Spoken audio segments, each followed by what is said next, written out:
Hindi hadlang ang kakulangan ng mga sangkap para makapagluto ng isang masarap na pasta.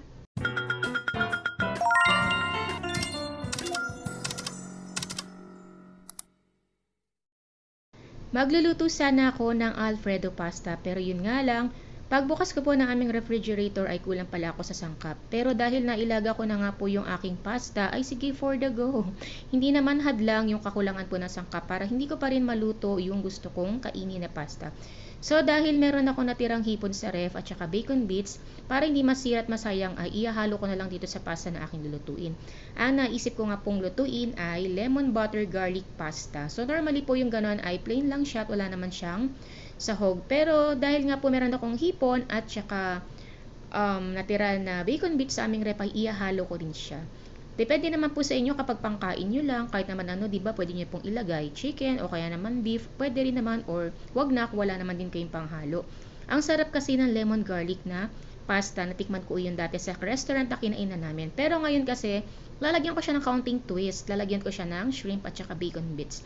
At syempre, dito kailangan ko din ng parmesan cheese. O di ba, ang dali lang naman itong lutuin.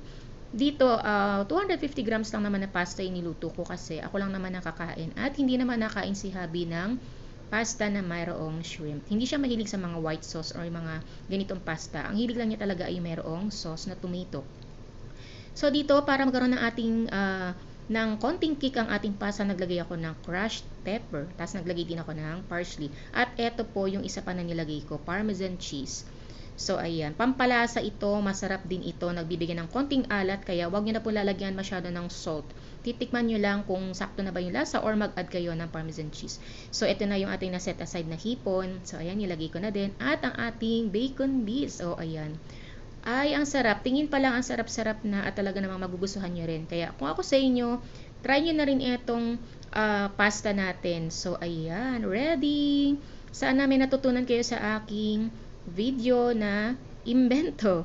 So, ayan, ready na siya. At tara, tikman na natin at tayo'y kumain. I swear, masarap ito. Kaya naman ko ako sa inyo, try nyo na. Yun lang. Bye!